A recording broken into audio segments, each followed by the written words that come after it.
Continuamos hoy, amigo oyente, nuestro recorrido por el libro de Apocalipsis. En nuestro programa anterior tuvimos algo que decir en cuanto a la iglesia de Filadelfia, algo en relación a la ubicación de esta iglesia.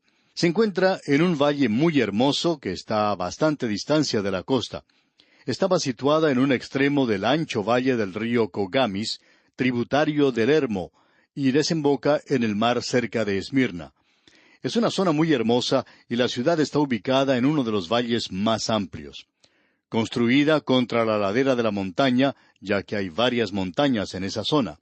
La ciudad antigua existía en los días de Juan y probablemente en los días de Pablo y de los apóstoles. Tenía una gran acrópolis, un gran teatro, y la ciudad estaba construida al pie de la montaña. En el presente, la ciudad se ha esparcido bastante y es una típica ciudad turca. Está en una zona muy propensa a los terremotos. Algunos han hecho la pregunta, ¿qué sucedió con la gran población que existía en esa zona?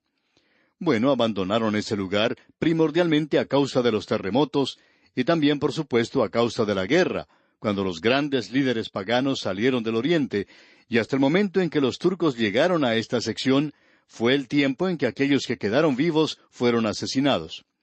Así es que la población original no existe en el presente, pero esta ciudad ha sido habitada continuamente desde el mismo principio, y como hemos dicho, era como una isla en Libia, era una comarca de Anatolia, y allí se hablaba primero el idioma de Libia. Pero para la época en que llegaron allí los apóstoles, ya dominaba el idioma griego, y era una típica colonia griega, la que se encontraba en ese lugar. Ahora, la ciudad era una gran fortaleza y era para acechar al enemigo que se aproximaba a destruir las grandes ciudades como Éfeso, Esmirna y Pérgamo. Esas eran las otras tres grandes ciudades. Las otras ciudades también eran grandes fortalezas donde la guarnición era llevada para detener al enemigo o demorarle cuando marchaba hacia la costa oriental. Esta es una zona donde existe mucha erosión del terreno y el suelo es muy aluvial, pero muy fértil.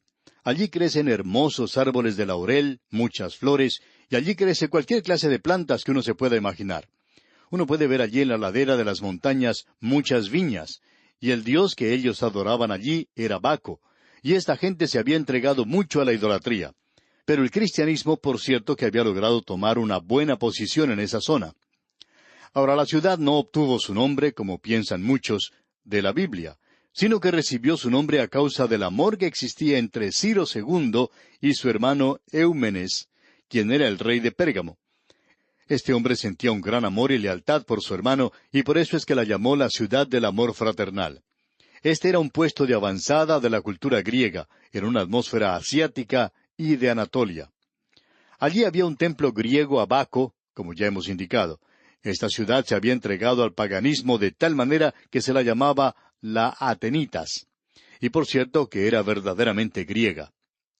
Ahora, en el año 17 después de Cristo, la ciudad fue sacudida por un gran terremoto que la destruyó totalmente. Ese mismo terremoto destruyó completamente a Sardis y a muchas ciudades libias a través de esa zona.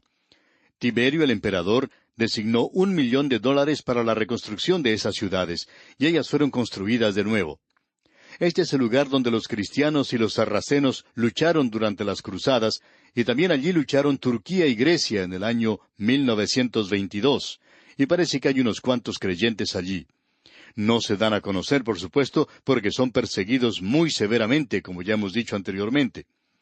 Ahora, esta iglesia se encontraba en una zona muy estratégica para ser una iglesia misionera, porque eso es lo que es en realidad. A esta iglesia la hemos llamado la Iglesia Revivida, la iglesia que regresó a la palabra de Dios y comenzó a enseñar la palabra de Dios. Y eso representa, creemos nosotros, al protestantismo del presente. Comenzó, según creemos, en el siglo pasado y ha progresado desde entonces, de tal manera que la enseñanza de la Biblia no es algo nuevo de ninguna manera, sino que se convierte en algo realmente popular. Pensamos que hemos llegado en este programa de enseñanza bíblica a la cresta, digamos, de una ola de interés en la palabra de Dios. Es decir, que creemos que Dios ha levantado este programa para esta hora en particular. Ahora, en el versículo 7 de este capítulo 3 de Apocalipsis leemos: Escribe al ángel de la iglesia en Filadelfia. Esto dice el santo, el verdadero, el que tiene la llave de David, el que abre y ninguno cierra, y cierra y ninguno abre. Aquí queremos volver a recordarle, amigo oyente, que el ángel es un mensajero humano, es el pastor de la iglesia. Y este es el método del Señor en todas estas iglesias. Él siempre presenta algo de esa visión del Cristo glorificado, el gran sumo sacerdote. Y Él les recuerda que Él es santo. Él era santo en el momento de su nacimiento, fue santo en su muerte, y Él es santo hoy en su ocupación sacerdotal presente, y así se le llama. Usted recuerda que el ángel le dijo a María, en el momento de la anunciación del Señor, «Lo santo que nacerá de ti». Y en su muerte, Él fue santo. Él fue hecho pecado por nosotros. Él fue santo, manso, sin contaminación, fue separado de los pecadores. Allá en el libro de los Hechos de los Apóstoles, capítulo 2, versículo 27, leemos, «Porque no dejarás mi alma en el Hades, ni permitirás que tu santo vea corrupción». Y Él fue santo en su muerte y en su resurrección. Ahora Él también es santo hoy, en su alta función sacerdotal. Allá en la Epístola a los Hebreos, capítulo 7, versículo 26, leemos, «Porque tal sumo sacerdote nos convenía, santo, inocente, sin mancha, apartado de los pecadores y hecho más sublime que los cielos». En Apocalipsis se nos dice que Él es verdadero. Él es el camino, la verdad y la vida. Verdadero aquí significa genuino, una nota adicional de perfección y totalidad. Es decir, que Moisés no vio el pan verdadero. Cristo es el pan verdadero. El que tiene la llave de David. Esto es diferente de las llaves del Hades y de la muerte que vimos al principio. Esto nos habla de su derecho real como el gobernante de todo este universo. Que Él ocupará el trono de su padre David, y de su reino no habrá fin. Eso es lo que nos dice la palabra de Dios. Él se sentará en el trono de David en el milenio, pero hoy Él es el soberano. Él está sentado a la diestra del Padre, esperando hasta que sus enemigos sean hechos estrado de sus pies. Él es el que abre y ninguno cierra, y cierra y ninguno abre. Y a causa de eso, Él es consuelo para aquellos que confían en Él en el presente. Luego dice a esta iglesia aquí en el versículo 8 de este capítulo 3 de Apocalipsis, «Yo conozco tus obras. He aquí he puesto delante de ti una puerta abierta, la cual nadie puede cerrar, porque aunque tienes poca fuerza, has guardado mi palabra y no has negado mi nombre». Este es el versículo que se ha tomado como tema de este programa a través de la Biblia. Comenzamos con él al principio y significa mucho para nosotros. Ahora esta es la iglesia que se ha mantenido fiel a la palabra de Dios. Y esta iglesia no puede ser llamada una iglesia protestante, como tampoco puede ser llamada una iglesia romana o ninguna otra clase de iglesia. Es en el día de hoy todas estas iglesias a través de todo el mundo que aún se mantienen fieles a la palabra de Dios. Y usted puede notar lo que dice aquí, «Yo conozco tus obras». El Señor Jesucristo, amigo oyente, está buscando fruto. Él está buscando las obras en la vida de los creyentes. Nosotros hemos sido salvos por gracia, pero también hemos sido creados en Cristo Jesús para buenas obras, las cuales Dios preparó de antemano para que anduviésemos en ellas. Amigo oyente, hay algo que anda radicalmente mal con usted si usted no produce obras. Eso es lo que Santiago dice. Santiago, un hombre práctico que pasaba mucho tiempo de rodillas, pues era un gran hombre de oración, él fue quien dijo, «Muéstrame tu fe sin tus obras, y yo te mostraré mi fe por mis obras». Ahora, las obras no son obras de la ley, sino obras de la fe. La fe salvadora produce obras. Calvino dijo, «La fe sola salva», pero la fe que salva no está sola. Produce algo. El Señor le dice aquí a la iglesia de Filadelfia, «He aquí he puesto delante de ti una puerta abierta, la cual nadie puede cerrar». Esa podría ser una puerta al gozo del Señor o al conocimiento de las Escrituras. Personalmente opinamos que es una puerta al conocimiento de las Escrituras, lo que significa que si Él abre esa puerta, Él quiere que usted entre, amigo oyente, porque Él abrirá una puerta de la oportunidad para testificar y proclamar la palabra de Dios. Pensamos que las dos van juntas. Él dice aquí, «Porque aunque tienes poca fuerza», y eso es todo lo que tenemos nosotros, y a veces pensamos que no tenemos ni eso. Es decir, que este es un grupo de creyentes humildes que no tienen gran cantidad de personas o programas y edificios. Y nos cansa mucho cuando se presentan informes de gente que ha hecho esto y aquello, y a veces lo hacemos nosotros también. Informamos, por ejemplo, en cuántas emisoras se pasa este programa. Y nos gusta mucho hablar de estas cosas. Pero, amigo oyente, eso no vale nada. Hablamos de los cientos de cartas que nos hablan de aquellos que han aceptado a Cristo. Pero eso no es nada. Lo importante, amigo oyente, lo verdaderamente importante, es si nosotros estamos proclamando la palabra de Dios. Él va a contar los números. Dios tiene su propia computadora. Él registra todo esto, y Él nos pide que nosotros no lo hagamos. Pablo podía decir que él ni siquiera se juzgaba a sí mismo. ¿Y por qué no lo hacía? Bueno, él puede decirnos que quizá él pueda contar demasiados convertidos, puede hablar de manera evangelística, puede presentar una cantidad equivocada, puede mirar las cosas de una forma diferente de lo que hace Dios. Así es que va a tener que esperar hasta que llegue a su presencia. Luego se nos dice aquí, has guardado mi palabra. Y eso indica que en un día cuando se negaba la inspiración de las Escrituras, esta iglesia creía en la Biblia y creía que era la inspirada palabra de Dios. Un teólogo del siglo XX y por supuesto un liberal, declaró que ninguna persona inteligente podía creer en la inspiración verbal de la Biblia. Ahora eso nos pone a nosotros en una posición incómoda, por cierto. Por supuesto que no somos personas inteligentes, pero creemos en la inspiración de la Biblia. Es decir, si la definición de este hombre es correcta, pero no creemos que él esté en lo correcto tampoco en eso. Ahora, la quinta cosa que se menciona aquí en esta carta a Filadelfia es la siguiente: y no has negado mi nombre. Esto significa que en un día cuando la deidad de Cristo se niega abiertamente en los seminarios y desde el púlpito y en las iglesias, aquí tenemos una iglesia de creyentes que se mantiene firme, creyentes fieles a Él, que proclaman al Dios hombre y su muerte sustitutiva por los pecadores. Y luego dice en el versículo 9 de este capítulo 3 de Apocalipsis, He aquí, yo entrego de la sinagoga de Satanás a los que se dicen ser judíos y no lo son, sino que mienten. He aquí, yo haré que vengan y se postren a tus pies y reconozcan que yo te he amado. El remanente de Israel que estaba siendo salvo había dejado la sinagoga en esa época. Ellos habían abandonado la ley como medio de salvación y santificación. Aquellos que continuaban en la sinagoga se encontraban ahora en una religión falsa.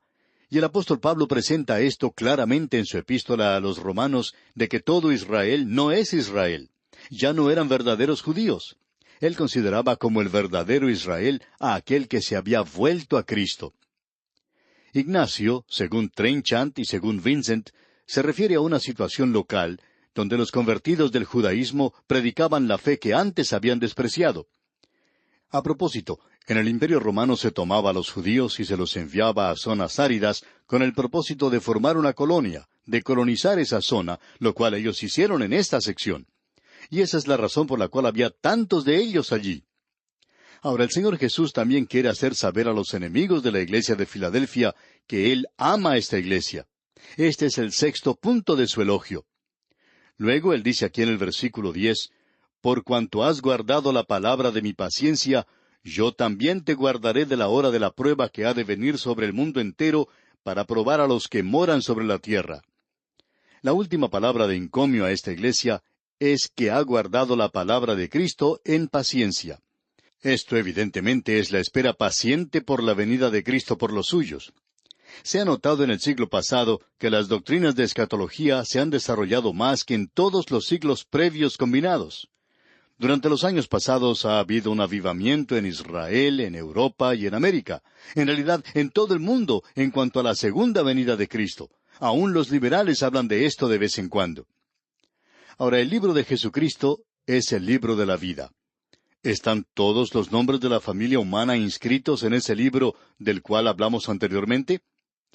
Bueno, no podemos responder a esto, pero sí sabemos que aquellos que son salvos serán llevados a encontrar al Señor en las nubes en el rapto de la iglesia.